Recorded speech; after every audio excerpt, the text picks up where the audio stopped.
जी sir, बिल्कुल।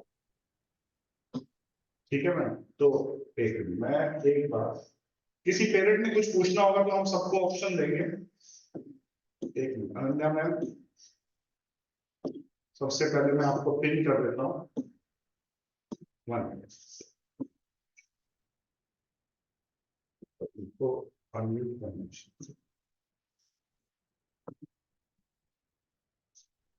ठीक है, कोई नहीं। तो हाँ जी अनन्या मैम, आप स्टार्ट कर दीजिए सेशन। जी सर, मैं विजिबल हूँ और ऑडिबल हूँ। Yes ma'am, yes. ठीक है जी, great. Hello everyone, I'm Ananya. I am teaching in Mission 100 currently. I'm teaching psychology to class 11 and 12, and I'm teaching from the past 5 years.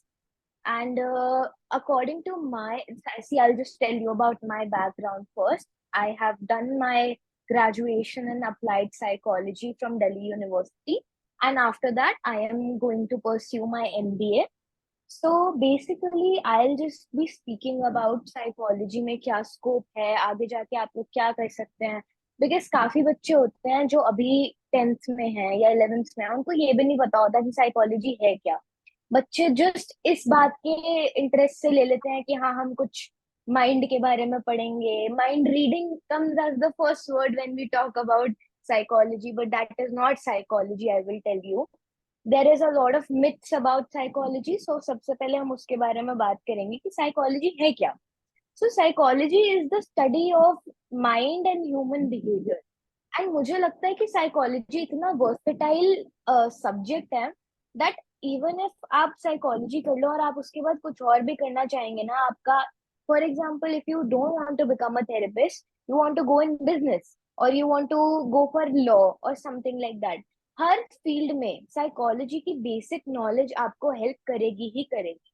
And even if psychology not as a profession but also in everyday life, आपको psychology ऐसी values, ऐसे understanding अपने अंदर लाने में इतना help करता है कि आपको वैसे भी हेल्प करेगा। So basically, let's just start by thinking कि साइकोलॉजी दो टाइप्स की होती है। अभी आप अपने 11th 12th में बेसिक लेवल में पढ़ेंगे, बट आगे जाके when you go into college for the graduation, you have psychology of two types. Basically basic psychology होता है, एक होता है applied psychology. So basic psychology में क्या होता है, basically you understand what are the theories of psychology, कि क्या क्या थ्योरी अभी तक बनी है, क्या क्या रिसर्च हुई है इस फील्ड में। Everything you learn, you basically learn about the theoretical framework of it, right. जो भी बुक्स में है, जो हम पढ़ रहे हैं, जो थ्योरीज हैं, जो डेफिनेशंस है चीजों की, कॉन्सेप्ट्स क्या हैं, तो ये होता है हमारा basic psychology.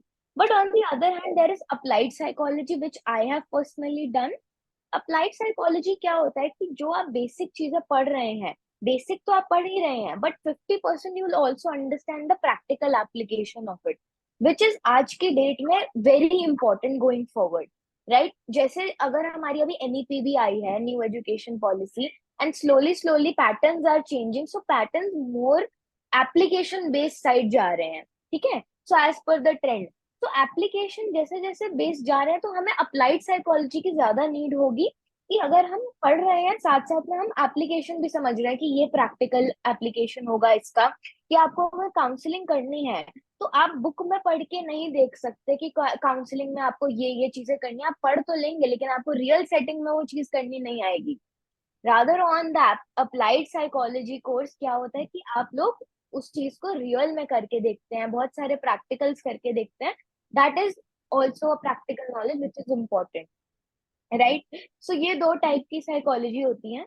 After this when I speak about the scope in psychology field, अगर हम साइकोलॉजी फील्ड की बात करें, इसमें स्कोप क्या क्या है। सो फर्स्ट मोस्ट जो अभी बेसिकली इंडिया में स्कोप जो है बूम कर रहा है, ठीक है, right. So as we understand, India में बहुत मेंटल हेल्थ का स्टिग्मा था शुरू से। वी सी स्टिग्मा था कि नहीं, आप लोग, अगर मुझे कोई प्रॉब्लम हो रही है, I will not go to a psychologist, because there is always like कि नहीं, आप पागल थोड़े ना हो जो आप साइकोलॉजिस्ट के पास जाओगे, मेरा बच्चा पागल थोड़े ना है जो साइकोलॉजिस्ट के पास जाएगा। Which is actually changing. After covid pandemic जब भी हुआ था, एंड उसके बाद से कितनी चीजें बदल गई हैं, कितनी चीजें मॉडर्न मॉडर्न होती जा रही हैं, and people are understanding the importance of mental health, कि कितना इम्पोर्टेंट है चीजों को ट्रीट करना, वरना वो कितनी ज्यादा खराब और कितनी वर्स सिचुएशंस हो सकती हैं। सो ये अंडरस्टैंडिंग के साथ साथ इंडिया में इसका स्कोप भी बढ़ता जा रहा है। So as we talk about professions, अगर आप साइकोलॉजी करते हैं, then you will have to do an undergrad in psychology, or that is also not necessary कि बिल्कुल सिर्फ ऑनर्स इन साइकोलॉजी ही हो। You can also do a triple measures और अ double measures, इससे आपको लगता है कि मुझे और भी स्कोप बढ़ाना है, साइकोलॉजी के अलावा भी देखना है, triple majors double majors also work. After that if you want to, so first thing is clinical psychology. Clinical psychology is, उसमें आपको क्या करना है, उसमें आपको अंडरग्रेड करनी होगी साइकोलॉजी में, then there would be MA, and MA करने के बाद you will have MPhil. MPhil में क्या होता है, लाइसेंस मिल जाता है to practise as a clinical psychologist. इसकी जॉब्स भी हैं in the public sector also, as well as अब प्राइवेट सेक्टर वाले भी हायर करने लग गए हैं। ठीक है, so that is there in clinical setup, and also in clinical if you have the license you can also practice by your own. Even if you don't want to go for a job, you can also practice as your own. You can open your own clinic and practice as your own thing, right? And उसके लिए आपको basically थोड़ा marketing चाहिए, अपना एक business mindset चाहिए, so that would be there.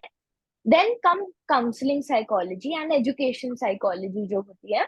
Counseling psychology के लिए you will only need an undergrad in any discipline, in any humanities discipline, and then a MA चाहिए होगी आपको in psychology, right? तो इसमें क्या होता है, इन काउंसलिंग साइकोलॉजी आप थोड़ा लाइट इश्यूज से डील करते हैं, जैसे मोटिवेशन का इशू हुआ। स्कूल्स में काउंसलर्स होते हैं, अब तो हर किसी के स्कूल में काउंसलर्स होते हैं, and even in offices, even in work places and government work places में भी काउंसलर्स होते हैं जो कि आपको हेल्प करते हैं। So there is marriage counselling, there is education counselling, there is child counselling अलग होती है, देर इज अडोलेसेंट काउंसलिंग अलग होती है, फैमिली काउंसलिंग होती है। सो ये सब जो होती है, ये motivation, family problems, marriage problems, एक डाइवोर्स प्रॉब्लम्स, ये सारी चीजों से डील करी जाती है काउंसलिंग। एंड काउंसलिंग के लिए आपको सिर्फ एमए चाहिए। After that you will need some kind of experience to practise, but there are a lot of jobs also, these are coming in the counseling psychology.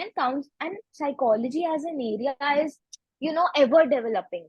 Every day there are new things coming up, there is new research coming up, there are new courses coming up, कि जैसे आप counsellor बन गए, but you want to stand out, you want to become like, you are like कि मैं इतने भेड़ चाल में बहुत सारे काउंसलर्स हैं, इनकी तरह नहीं बनना चाहता, I want to become something like, I want to do something else.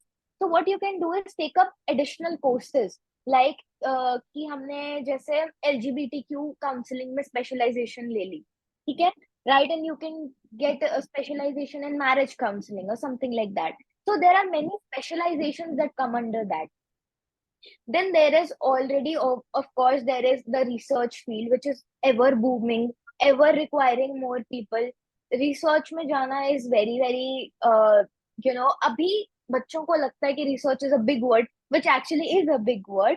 So research, लेकिन अगर आप करना शुरू करते हैं ना, जैसे आप एमए में करेंगे, अपने अंडरग्रेड में भी हमारे साइकोलॉजी में होता है, but not in other subjects if you take that, but psychology में होता है, if you start doing that ना, you will gain interest in that, and the person who gains interest in that can do very well in the research field, right? There are more resources, and especially government is providing more resources for research in this area. Other countries are very developed in this area, but we are still not developed in this area. So that is why the government is also giving more provisions for people to research in this field. So one more thing that I talked about is educational psychology. Schools are hiring, universities are hiring, coaching centers now also have been hiring counseling psychologists to, talk about career guidance and talk about other things, the pressures, the anxiety just students that students face due to examinations. आजकल entrance में इतना tension है, इतना competition है, everybody is facing that issue. So counseling psychologists help that. So also there is one more scope, that is NGOs. NGOs में जाके आप counselling में हेल्प कर सकते हैं, आप सोशल वर्क में जा सकते हैं, आप सोशल डेवलपमेंट सेक्टर में जा सकते हैं, पब्लिक पॉलिसी में जा सकते हैं। पब्लिक पॉलिसी अनदर ह्यूमैनिटीज में जिसमें आप जा सकते हैं। पब्लिक पॉलिसी मींस कि बेसिकली सोशल डेवलपमेंट के लिए क्या लॉज एंड पब्लिक की चीजें बनती, कि ये जो गवर्नमेंट वर्क करती है इनके towards. So public policy is a very good area, but that will come under like law. So Isha ma'am would be able to tell you better about it. I will just talk about psychology. And yeah, and then there is NGOs में scope बता रही थी मैं, there is NGOs का scope. Then there is industrial and organizational psychology, which is actually very much booming these days, जिसमें every now at a very fast pace India में आपने देखा होगा स्टार्टअप कल्चर बहुत बढ़ गया है, right? Everybody must be watching shark tank, and आप उसमें देखोगे 2 सीजन से इतने लोग आ ही जा रहे हैं। So the status so the status of business is booming in India, and every business, when it comes to a scaling level, they hire employees, and then they hire a IO psychologist, and IO psychologist, that is the industrial psychologist. तो industrial psychologist क्या करता है, they always manage the work place efficiency, कि लोग कितना productivity से काम कर रहे हैं, लोग कितना एफिशिएंसी से काम कर रहे हैं। अगर लोगों के बीच में कॉन्फ्लिक्ट है तो हम उसको ठीक कैसे कर सकते हैं। अगर लोगों के बीच में लाइक टीम बिल्डिंग नहीं हो पा रही है तो टीम बिल्डिंग एक्टिविटीज कैसे कराना है। तो ये सब जो है ये सारा आईओ साइकोलॉजिस्ट का काम होता है। आजकल लोग इसको एचआर के अंडर भी डाल देते हैं, बट मोर इम्पोर्टेंटली मोर अब जैसे जैसे अवेयरनेस आ रही है, पीपल आर अंडरस्टैंडिंग कि आईओ साइकोलॉजिस्ट का काम है, एचआर का नहीं है। एचआर का is basically talent acquisition, and वो हायर कर लें, बट ये सारे चीजें एफिशिएंसी प्रोडक्टिविटी देखना, this is the work of an IO psychologist, right? And then I would say healthcare में, public sector, private sector, every whole hospital has a psychologist, has a psychiatrist. And yeah, also the difference between that psychiatrist and a psychologist, that is very necessary. So when we talk about psychology, there are 2 ways to go in psychology. One is a medical approach and one is a therapy approach. So psychiatrist क्या होते हैं? Psychiatrist के लिए आपको लेनी पड़ेगी science, and you will go for a PCB or PCMB plus psychology. So psychiatrist के लिए आपको एक साइंस बैकग्राउंड से होना चाहिए, एंड वहां आपको आगे डॉक्टर की ही डिग्री पूरी करोगे, एंड देन उसके बाद साइकोलॉजी में आपको स्पेशलाइजेशन मिलेगा, and then you can become a psychiatrist. Now psychiatrist prescribe medicine, ठीक है, for higher spectrum disorders like schizophrenia, neurodivergent disorders, उसके लिए they provide you with medicines, but psychologists do not prescribe medicines at all. Psychologists, clinical psychologist हो या counseling psychologist हो, they do not provide medicines. They actually provide only psychotherapy or sessions and therapy, some, so basically only oral and communication से ही वो therapy होती है। There is no drugs prescribed in that basically. And also I would just say कि that also depends on person to person, कि psychology इतना versatile है, आप आगे जाके if you also go for an MBA, like I am going for an MBA after this, I am not pursuing psychology as such after this, so I will be going for an MBA. You can go for an HR MBA. HR में आपको that would be very helpful. And also in marketing, see, marketing is a very diverse field, and you need to understand consumer psychology to go into marketing. When you understand consumer psychology, कि consumer को चाहिए क्या हमसे, right? कि हम अगर business खोल के बैठे हैं तो कंज्यूमर को हमसे क्या चाहिए। कंज्यूमर आजकल लोग उनको कंटेंट प्रोवाइड करते हैं, सब चीजें देते हैं, तो you need to understand what the consumer needs from us. So उसमें भी psychology helps a lot. So marketing is also another field that you can go in. There is HR, there is talent acquisition, ठीक है? And also, yeah, I would say this would be all from my side. But I am happy to entertain any kind of questions or any kind of doubts that you have from there. Yeah. Any question from anyone? फिर Isha ma'am भी continue करेंगे. अभी political science के ऊपर ma'am Ananya ma'am ने काफी अच्छा बहुत डिटेल में बताया कि मैम किसी पेरेंट का कोई भी डाउट है, हमने ह्यूमैनिटीज में साइकोलॉजी अभी थोड़ी देर पहले कवर किया है, तो किसी का कोई डाउट है इससे रिलेटेड तो पूछ सकता है, कोई भी पेरेंट्स पूछना चाहते हैं। थैंक यू मैम, इतनी सारी फील्ड्स बताई हैं, मुझे तो याद करने में भी मुश्किल होगी, बताने की तो बहुत दूर की बात है। तो आप सभी से कोई भी क्वेश्चन हो आपकी तरफ से आप पूछ सकते हैं बेटा। ओके, कोई नहीं, हम लास्ट में भी एक क्वेश्चन आंसर सेशन रख लेंगे अगर अभी नहीं है कोई।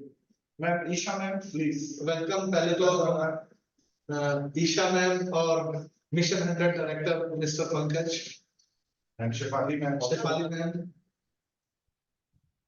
Thank you ma'am, Hello. आप सेशन के लिए थैंक यू।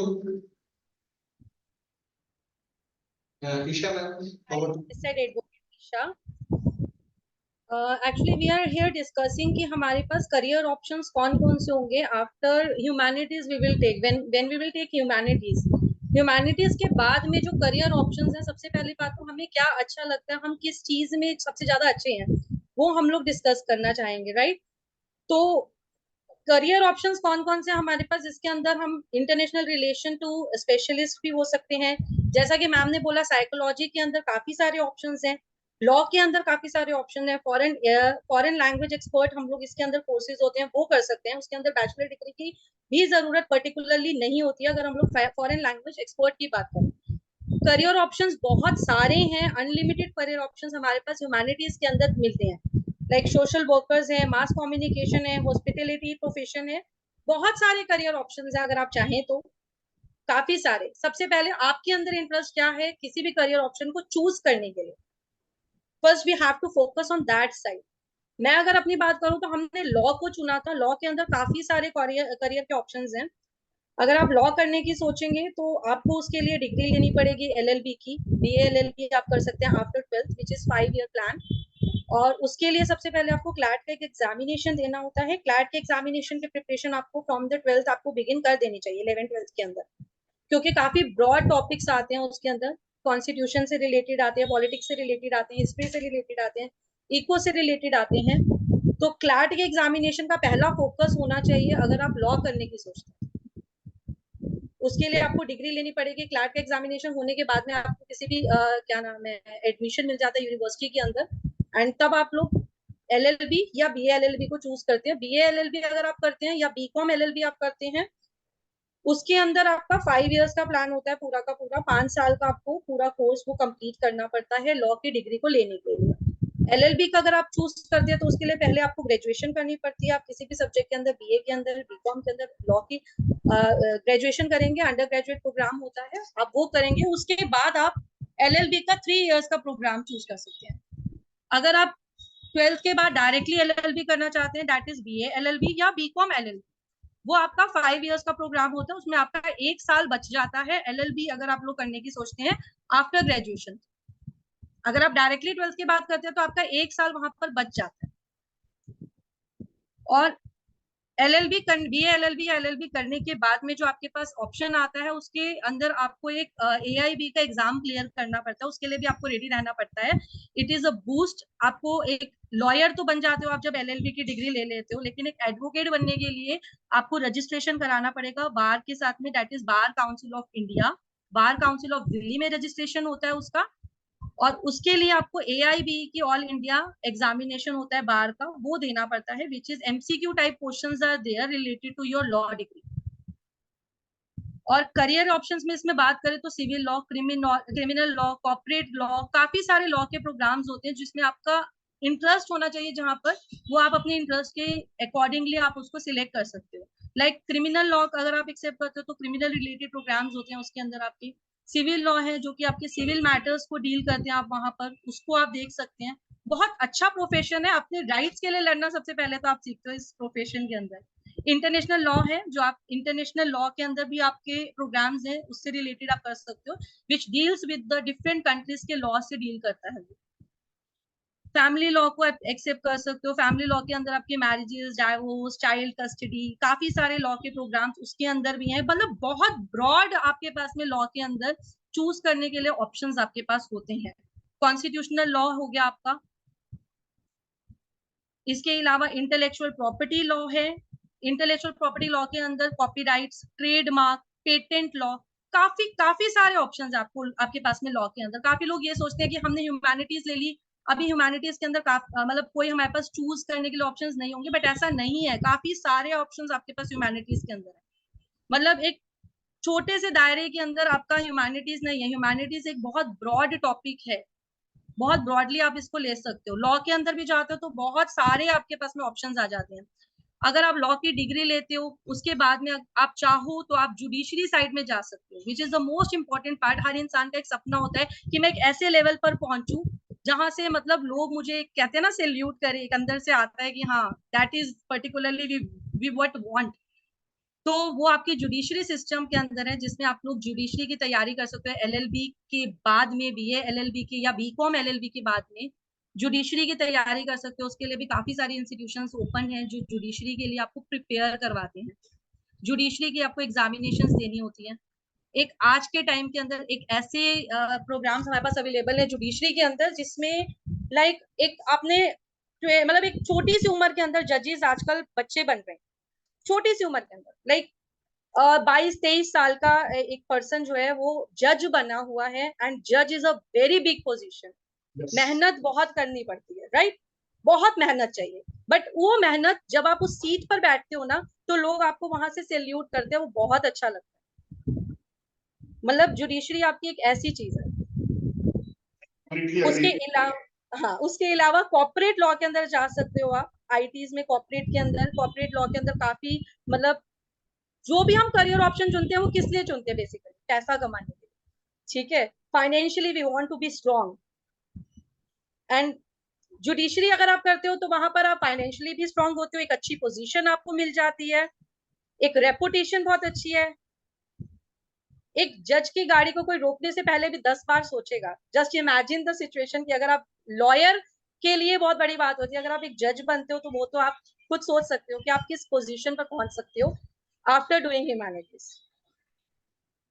उसके बाद का करियर ऑप्शन भी आपके पास है। अगर आप एलएलबी की डिग्री ले लेते हो, उसके बाद आप एलएलएम के लिए जा सकते हो। एलएलएम करने के बाद मास्टर्स होती है एलएलएम। उसमें कॉर्पोरेट लॉयर्स में एलएलएम की बहुत ज्यादा जरूरत पड़ती है कई जगहों पर, तो हाई सैलरी रेट है उसके अंदर। सैलरी एक्सपेक्टेशंस अगर आप सोचो कि हाँ बहुत अच्छी सैलरी हमें मिलेगी, बहुत मतलब उसमें भी बहुत आपके पास ब्रॉड आपके पास सजेशंस मिल जाएंगी वहां पर भी आपको। एलएलएम करने के बाद में काफी ब्रॉड टॉपिक्स है उसके अंदर भी, जो एक छोटी सी इस क्लास के अंदर भी हम लोग डिस्कस नहीं कर पाएंगे, इतना ब्रॉड टॉपिक है लॉ का। एलएलएम करने के बाद में आप पीएचडी के अंदर जा सकते हो। पीएचडी के बाद में एक इंसान के नाम के आगे डॉक्टर्स लगता है, वो डॉक्टर्स भी बहुत मैटर करता है यहाँ पर लॉ के प्रोफेशन के अंदर।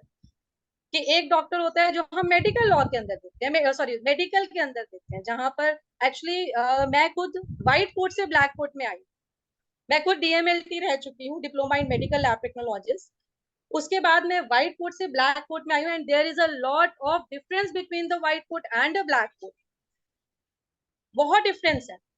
अगर आप व्हाइट कोट की बात करेंगे ना साइंस लेने के बाद में, और बोलते हैं साइंस स्टूडेंट बहुत अपर होते हैं, एंड साइंस में बहुत कुछ ऑप्शंस है हमारे पास में, तो एक व्हाइट कोट ठीक है, बहुत ही मतलब कहते हैं ना कि शांत स्वभाव वाले होते हैं, तो वो प्रोफेशन है। बट अगर आप लॉ डिग्री के अंदर आते हो तो एक बहुत ही रिस्पेक्टफुल प्रोफेशन लॉ के अंदर भी आपको मिलेगा। किसी को इसके रिगार्डिंग कुछ मुझसे पूछना है तो पूछ सकते हैं। Anyone, any doubt till now? Ma'am ने इतना बढ़िया बताया, मजा आ गया। अभी तक जो भी हमारा सेशन हुआ है, Nanya ma'am, Isha ma'am, please. Kamal sir, इसमें एक मैं ऐड करना चाहूंगा कि लीगल एडवाइजर की पोस्ट बहुत सारे उसमें है हमारे पास। जी किसी भी कंपनी में जाएं, किसी भी हम इंस्टीट्यूशन में जाएं, सब जगह लीगल एडवाइजर की पोस्ट है।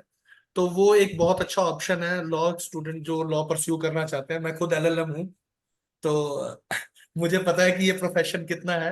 मेरे बहुत सारे फ्रेंड्स जो हैं जज हैं, तो एक दूर से ही पता लगता है कि yes. Sir, there is a difference between the white coat and black coat, am I right? या श्योर श्योर। आप तो दोनों रह चुके हैं, आप बता रहे हो। एक्चुअली ब्लैक कोट की अपनी एक रेपुटेशन है, मैं ये नहीं कहती हूँ कि व्हाइट कोट की रेपुटेशन नहीं है, वो भी एक डील करता है बहुत अच्छी पोजीशन के अंदर, बट ब्लैक कोट के अंदर क्या होता है कि आप सबके बारे में जानते हो, आपको एवरीथिंग यू नो, आपको सब चीजें पढ़नी है लॉ के अंदर, आपको सब कुछ पता होगा। एक मतलब एक कहते हैं ना, इतना ब्रॉड टॉपिक है कि लॉ जिंदगी में कभी खत्म नहीं होगी आपकी पढ़ने में, आपको खुद को मजा आएगा, आपको खुद को इंटरेस्ट होगा उस चीज के अंदर, आप खुद उसमें इंटरेस्ट लोगे अगर आप लॉ प्रोफेशन को पकड़ते हो। Any doubt, any question from anyone regarding the career options in humanities, especially Isha ma'am ने भी लॉ के बारे में बताया या अनन्या मैम ने साइकोलॉजी के बारे में बताया। अभी हमारे साथ हमारे स्टूडेंट भी जुड़े हुए हैं, मैं बता देता हूँ। हर्षल आप अभी हैं सेशन में, हमारे एलुमनाई हर्षल छाबड़ा। लिटिगेशन में भी जा सकते हैं हम लोग लॉ के अंदर, ड्राफ्टिंग के अंदर भी जा सकते हैं लॉ के अंदर। Sure, are you there? Yes, sir. Am I audible? 3-4 minute चाहिए, 1 मिनट, मुझे हर्षल को ना पिन करना पड़ेगा। Yes, Am I audible? हमारे और स्टूडेंट रह चुके हैं, क्लैट का इन्होंने प्रिपेयर किया था और अब ये इन्होंने क्लैट का एग्जाम क्लियर करके एमएलयू में आए। तो हर्षल आपके 3-4 मिनट चाहिए गाइड करने के लिए बेटा।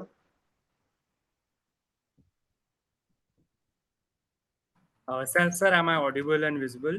Yes, yes, yes.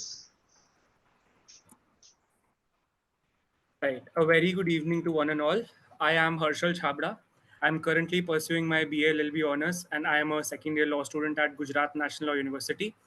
I secured an All India rank of 244 in Common Law Admission Test 2022.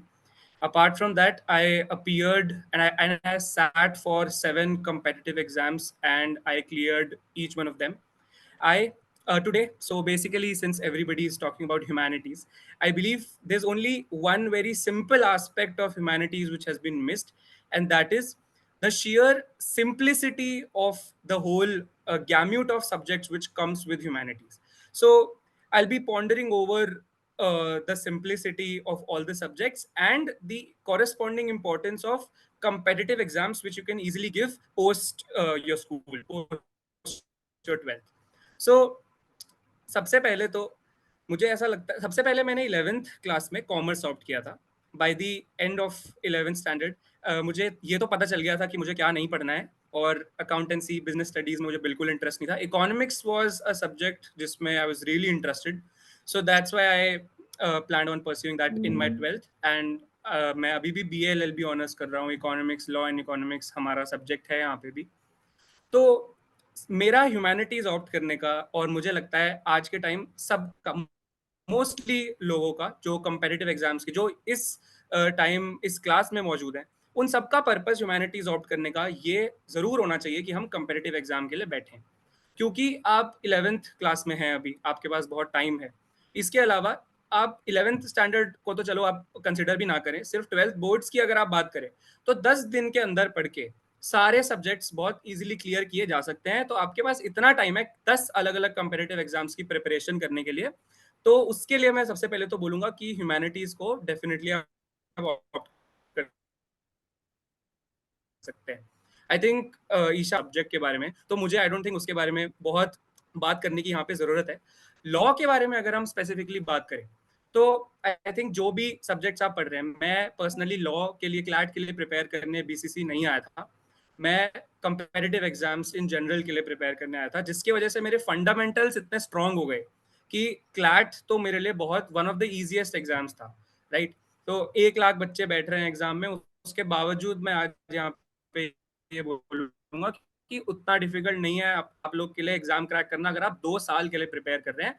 पहले आप अपने फंडामेंटल्स क्लियर कर रहे हैं, डेटा इंटरप्रिटेशन जैसी और बेसिक मैथ्स जो कमल सर करा रहे हैं और जो सर करा रहे हैं ग्रामर में, इंग्लिश में, आई थिंक उस सब से एनफ होता है। उसके बाद आप मॉक लगा लें तो कॉमन लॉ एडमिशन टेस्ट तो निकल ही जाएगा। सो लॉ के लिए सबसे पहले जो टैबूज हैं, जो मिथ्स हैं, उनमें 2 सवाल हमारे पास आते हैं। पहले कि जब हमने लॉ की डिग्री ले ली तो हम पैसे कैसे कमाएंगे, और उससे भी ज्यादा जरूरी है कब कमाएंगे। सब लोग ये समझते हैं कि लॉ अगर आपने ऑप्ट किया है तो पैसे कमाते कमाते आपका पूरा लाइफ टाइम निकल जाएगा, और बोलते हैं ऐसे कि जिनके बाल सफेदों से वही कामयाब लॉयर होते हैं, उनसे पहले तो बात ही नहीं की जाती किसी की। तो I am here to tell you guys that this is not at all true. So the moment you get out of a law school, especially a tier 1 law school, corporates आपको hire कर रहे होंगे, they'll be paying you loads and loads of money, 18 to 24 lakhs per annum। तो एक 22 साल के associate की salary होती है, जो कि आज के टाइम पे बहुत है एक लॉ ग्रेजुएट के लिए। तो फिर आई थिंक अपना इंटरेस्ट फॉलो करने के लिए, इंटरेस्ट डेवलप करने के लिए सबसे अच्छा फील्ड लॉ है, बहुत एनॉर्मस फील्ड है, जैसे ईशा मैम ने बार बार हमारे यहाँ पे हाईलाइट किया। तो अगर हम कॉर्पोरेट लॉ की बात करें या कंपेरेटिव एग्जाम्स आफ्टर लॉ की बात करें या एलएलएम की बात करें, आई थिंक एलएलएम सिर्फ एकेडमिक्स में जाने के लिए ज्यादा हमारे लिए रेलेवेंट रहती है। If you want be a professor and associate professor in a tier 1 law school, जैसे जिंदल है, तो जिंदल 30 lakhs पे कर रहा है आपको अगर if you are an LLM graduate, if you return from schools like Harvard, Cambridge और ऑक्सफोर्ड। तो आई थिंक पैसे तो कमा ही सकते हैं, पैसे कमाना कोई बहुत डिफिकल्ट टास्क नहीं रह जाता the moment you like get your law degree from a premium law institute. मैं बार बार वही बोलूंगा कि कंपेटिटिव एग्जाम्स की तैयारी करते रहिए, specially at this point of time, क्योंकि मुझे लगता है ये सिर्फ कोई भी कुछ कंपेटिटिव एग्जाम्स की तैयारी अगर आप कर रहे हैं तो वो आपको लाइफ के लिए तैयार कर देता है। मैथ्स आप सीख रहे हैं, ग्रामर आप सीख रहे हैं, उसके बाद आप कोई भी एग्जाम दे, आपको 10 साल लॉ प्रैक्टिस करने के बाद मन कर रहा है कि मैं यूपीएससी लिखूंगा, आप वो भी कर सकते हैं, राइट। तो आई थिंक उसी का इंपॉर्टेंस है। इसके अलावा मैं ये बोलूंगा कि since I am not a practitioner, मेरे पास बहुत कुछ कहने के लिए नहीं है, बट बहुत सारे डाउट्स ऐसे आपको आ सकते हैं जो मैं तुरंत क्लियर कर सकता हूँ। तो आई थिंक अगर आप चैट में लिख दें या फिर आप कमल सर को बता दें, वो मुझे बता दें, तो जितने भी डाउट्स हैं वो I will be happy to take any of them. अभी भी नहीं हुआ, हर्षल का हम नंबर भी दे सकते हैं जो रियली इंटरेस्टेड होंगे बच्चे लॉ फील्ड में जाने के लिए। डेफिनेटली, मैं एक्चुअली क्लास स्टूडेंट्स को मेंटोर भी करता हूँ और मैं हेड ऑफ द डिपार्टमेंट हूँ करंट अफेयर्स में, एक ऑर्गेनाइजेशन है सक्सेस बोट नाम से। तो if you guys want to join, please मेरा नंबर ले लीजिए कमल सर से। I will be personally catering to each and every individual sir. आप अच्छे कॉलेज में भी जाते हैं तो आपके पास वैसे ही ऑप्शंस आ थैंक जाते यू हैं, सर। चाहे आप आईआईटीज में जाते हैं चाहे एमएनयूज में जाते हैं। थैंक यू हर्षल, बहुत ही अच्छा आपने बोला, thank you very much motivate करने के लिए भी। और मुझे thank you so much for giving me this Harshal opportunity. के बारे में मैं एक बात बताना चाहता हूँ। पहले आप लॉ कॉलेज में गए, आपकी इंग्लिश स्पीकिंग स्किल्स बहुत ज्यादा अच्छी होगी, very good, keep it up. Thank you so Harshal much. के बारे में मैं एक बात बताना चाहता हूँ। सबसे ज्यादा मेहनती बच्चा मेरे पास जो आया था वो हर्षल था। इतनी ज्यादा मेहनत करता था, मतलब क्लासेस कोई बंक नहीं मारता था, और बच्चे फिर भी बंक मार जाते थे, ये कभी बंक नहीं मारता था और हर चीज को बहुत अच्छे से तरीके से करता था। तो हर्षल, सबके लिए आप मतलब कहते हैं ना प्रेरणा पुंज हो, हिंदी में बोलते हैं ना प्रेरणा पुंज हो आप सबके लिए। वेरी नाइस बेटा, इसी तरह से करते रहो, कीप इट अप। दो बच्चे अभी थैंक और you so much sir. Sonam आप हैं क्लास में, and Lavanya. Sonam, Yes, sir. Yes, I am here. Sonam को एक बार, सोनम एक बार कैमरा ऑन कर लीजिए और 3-4 मिनट में आपने बताना है इंग्लिश का आपका सफर और जो आप पीएचडी कर रहे हैं। Sir, am I audible? Sonam, हाँ जी, बात आ रहा है बेटा। Am I audible? Yes, you are. Okay. Okay. So, good evening to everyone. My name is Sonam, and I have done my BA and my post graduation from Maheshwaran University. I was a literature student. I have done my graduation, post graduation from English literature, and now I am pursuing PhD from Kanpur Kala BPSMB. So, before me, Isha ma'am, Ananya ma'am, Harshal sir, all of them, they have taught a lot of things to you people about humanities, what are the scopes of humanities, where you can pursue other fields, and competitive exams की importance के बारे में भी Harshal sir ने काफ़ी बताया. But I want to focus upon is that कि बहुत सारे scopes हैं, plenty of scope. Plenty of things to pursue after BA and MA and PhD. Like I am doing my PhD, I am doing my research work, or बहुत सारी चीज़ें हैं. Like English literature में if you go, then not only in teaching line तो है ही best, I believe, because I want to do that, and most of you also would be interested in that. And then apart from that, we have we can go for publishing. researchers go for publishing. Separately you can try for publishing as well. Journalism में जा सकते हैं, then media में जा सकते हैं, advertisement में, PR में, education, even business में भी जा सकते हैं. आपका scope वहाँ पे भी जाएगा, creative writing में भी. Though plenty of things to go in English literature as well. But most of the things they have been touched upon here by the other speakers as well. What I want to focus here is that सिर्फ पैसा कमाना एक गोल नहीं होना चाहिए, right? आपको इसके अलावा क्या करना है? What is the main purpose of pursuing anything? Humanities क्यों इतनी important है? See, business, we talked about business, law, psychology. These are all noble pursuits, right? Noble pursuits to sustain life, necessary to sustain life. But literature, poetry, romance, these are the things that we stay alive for, right? These improve the quality of our life. So इनको neglect नहीं किया जा सकता है. You go for humanities, you go for English literature. There are plenty of things to. आप अगर Hindu college में भी apply करते हैं, and private colleges में भी apply करते हैं. If you go, if you have done your masters, and you apply for an assistant professor or lecturer के लिए job के लिए apply करते हैं, आपको अच्छा package मिल जाता है. You get around 50-60,000. Minimum आपका 30-40,000 से start हो जाता है package per month. Then it keeps on increasing time to time. वो बढ़ता जाएगा. You have plenty of money around that. But again, why to go there? उसका purpose क्या है? We study literature not because it's cute. सब लोगों को लगता है ना कि literature students ऐसे एक perception बनाया हुआ है कि they study Twilight, Harry Potter, things like that, जो बहुत amusing सी होती है. But it's not always like that. We study a lot of things. We study feminism, we study gender studies, then queer studies, then psychoanalysis भी होता है हमारे अंदर. Multiple theories. I am presently working on a research paper that is considered with the theoretical framework of eco-criticism, how humanity and nature are connected with one another. So कैसे उनका interconnection है and कैसे एक दूसरे को influence करते हैं, उस चीज़ के बारे में भी. We have plenty of things. Cultural studies है, political things है, economical pursuits भी हैं. तो बहुत सारी चीज़ें हैं, आप उनमें जा सकते हो. But I want to focus on my research is that aesthetic study. Again, the quality of life. So scope है, बहुत ज़्यादा scope है, उस चीज़ को neglect नहीं किया जा सकता, कर ही नहीं सकते हो. But again, क्यों करना है? Humanities, आप science में जा रहे हो. I have done my 11th and 12th from medical background. Then I shifted to English honors. कि मैंने एक साल drop भी किया. 12th के बाद I dropped 1 year. I prepared for the NEET exam and then I said मुझे नहीं करना. I am not interested. Again, जो हर्षल सर ने कहा कि मुझे 11th 12th करके मुझे ये पता चल गया कि मुझे किसी चीज़ में इंटरेस्ट नहीं है. तो I started to read literature. Then my brother said, why don't you go for English literature? उसमें करो ना. And I was interested कि हाँ, it's a good field. उसमें scope भी है, पैसा भी आ जाएगा. तो I did that. Then again, जब मैं second year में थी अपने BA में, again this then popped up कि why don't you prepare for competitive exams? Because humanities में ये भी एक बहुत popular notion है कि BA MA बहुत easily हो जाती है, distance से कर लो, ऐसे कर लो, बहुत थोड़ा सा syllabus होता है. Competitive exams की तैयारी करो, उसमें जाओ. Again that rat race, जो हम medical में, engineering में वो सब चीज़ें छोड़ के आए पीछे, again हम फिर उसके पीछे भाग रहे हैं कि हाँ फिर से उसी में जहाँ पे भेड़ चाल चल रही है उसी के पीछे भाग जाओ. पर वो भी किया, उसी के लिए BCC ज्वाइन किया था. And I am truly very glad कि मैंने ज्वाइन किया यहाँ पे. मतलब इतने अच्छे टीचर्स के साथ. I hated math, honestly I hated maths, but Kamal sir ने इतनी अच्छे ट्रिक्स बताया. I started to love it. कि एक पॉइंट था कि हाँ कॉम्पिटिटिव एग्जाम्स में जाना है. Then again I made a list, pros and cons list बनाया मैंने. एंड उसमें मैंने लिखा कि if I want to pursue competitive exams, then why? What are the pros and cons? Then if I want to pursue English literature, उसमें करना है, then why?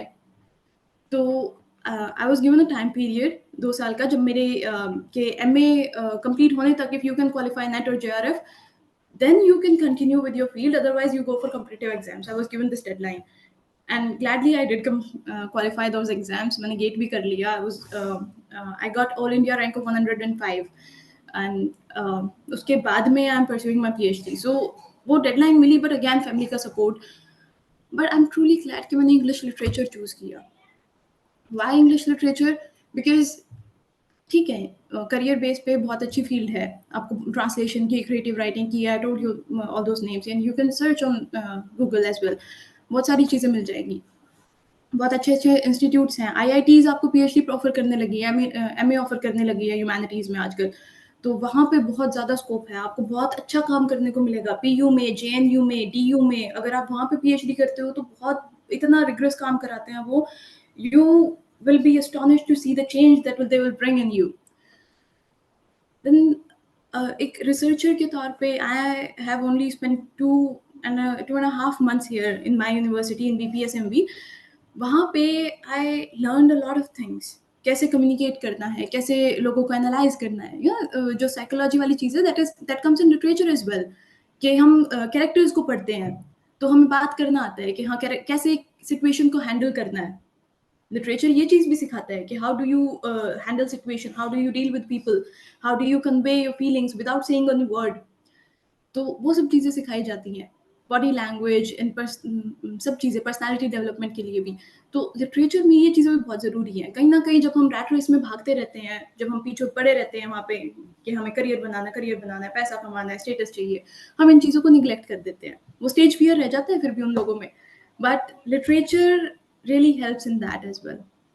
So a lot of things have been discussed, but I will simply focus on this part कि you go for your career, obviously करना चाहिए। I also teach students for NET exams और बहुत rigorously कराती हूँ, सुबह से शाम तक रात तक बिठाती हूँ मैं।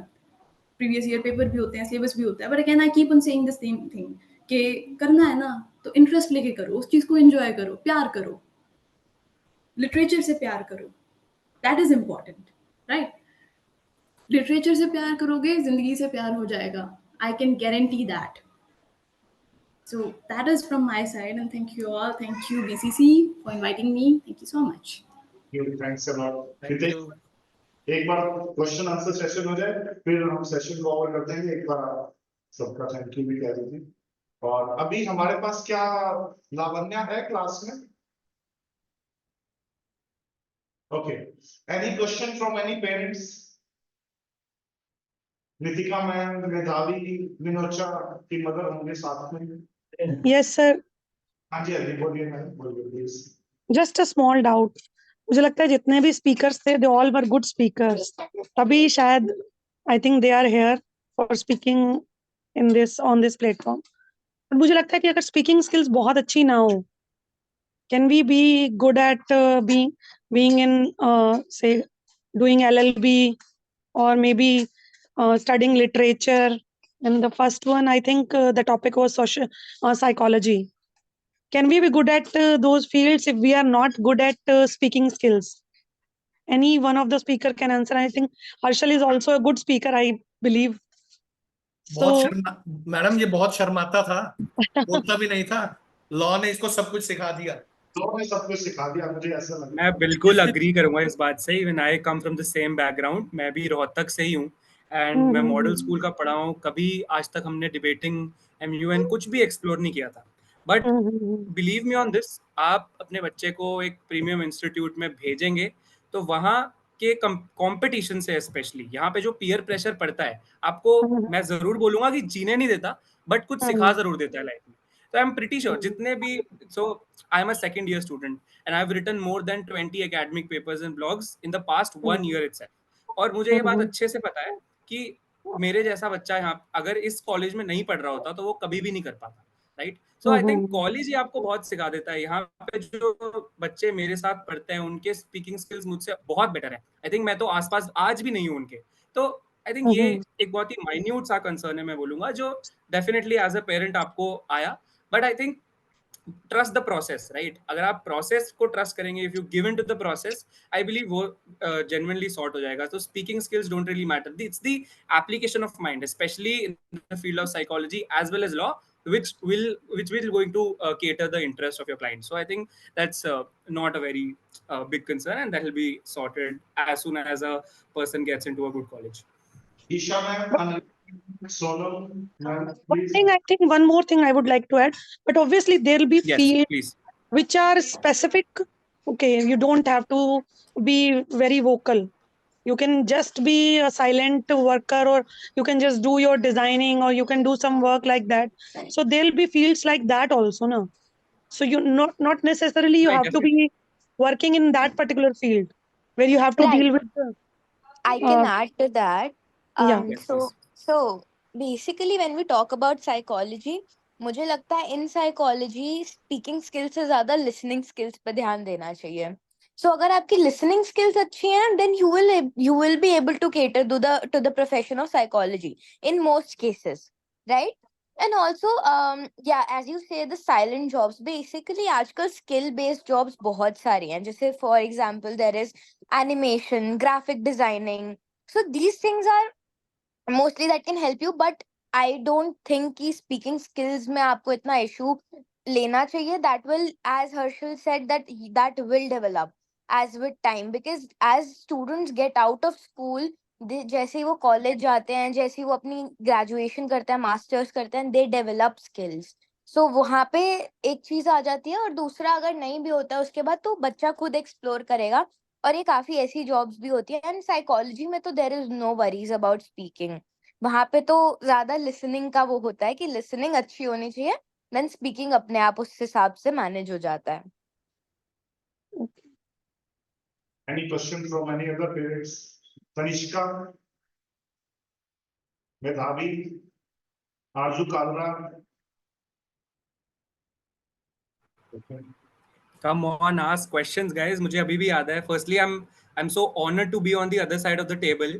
And मुझे अभी भी याद है, हम आधे घंटे का कोई ऐसा सेशन होता था तो 2-2 घंटे के लिए चलता था. हमारे पास इतने सारे क्वेश्चंस होते थे, स्पेशली टू द प्रैक्टिशनर्स जो ऑलरेडी काम कर रहे हैं उस फील्ड में. तो आपको हेजिटेट करने की जरूरत नहीं है. ऑफ कोर्स हमारे नंबर्स भी फ्लोट हो जाएंगे आप लोग के पास, बट ऑनेस्टली आपको ये प्लेटफॉर्म मिला है, अगर आप यूटिलाइज कर सकते हैं इसे तो will definitely be very happy to help. मुझे याद है जब सोनम पढ़ने आती थी, कोविड टाइम में ऑनलाइन क्लासेस ली थी, तो बहुत कम बोलती थी. एक आधा क्वेश्चन कभी पूछा नहीं पूछा. लेकिन आज मैं देख के मैं बहुत खुश हो रहा हूँ कि इतना ज्यादा वोकल, ये मतलब इतने अच्छे से बोल रही है. Very nice Sonam, very nice. Thank you sir, thank you. The same thing sir, के एक्सपीरियंस आपको सिखा देता है.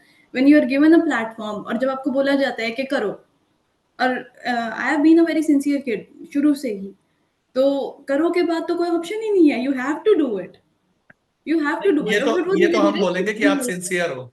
ये तो हम बोलेंगे कि आप सिंसियर हो, आप नहीं बोलोगे. गुड गुड बेटा, गुड, नाइस. चलो फिर हम सेशन को फिर ओवर करेंगे और नंबर्स भी दे देंगे. तो thank you Ananya ma'am, Isha ma'am, mission 100 institute Delhi, Harshal Chhabra, Sonam. Thank you everyone. और हमें भी बहुत कुछ सीखने को मिला आज. हितेश सर, आप कुछ बताइए. आवाज नहीं आ रही सर. सबसे पहले तो थैंक्स इन सबका, आप सभी का थैंक्स. और मुझे बहुत खुशी होती है कि आप स्टूडेंट्स आगे जाके इतना अच्छा आगे निकल गए हो और आगे औरों को भी गाइड कर रहे हो. सबसे इंपॉर्टेंट चीज है, आप अपने लिए तो कर रहे हो, लेकिन औरों के लिए क्या कर रहे हो, ये चीज देख के बहुत खुशी होती है कि जब भी वन कॉल में और आप तैयार हो जाते हो, मुझे तो ये होता है कमल सर, सर इनको बुलाओ जरा. और थैंक यू. अभी जैसे हमारे बैंक पीओ के इंटरव्यूज होते हैं बच्चों के, तो हमारे जो पुराने स्टूडेंट्स हैं उनको जस्ट कॉल करने की जरूरत होती है कि हमारे इन 4-5 बच्चों का, 10 बच्चों का इंटरव्यू है, तो वो अपने बैंक में बुलाते हैं, उनको बहुत अच्छे से गाइड करते हैं हर चीज के बारे में. तो वैसे ही आप लोग हेल्प कर रहे हो औरों की, तो ये एक सेवा समझ के कर रहे हो, तो बहुत बढ़िया बात है, बहुत अच्छी बात है. और कीप इट अप, और may God bless you all. Thank you very much. Thanks to all of you. Thanks a lot. Thank you. Thank you ma'am. Thank you. Thank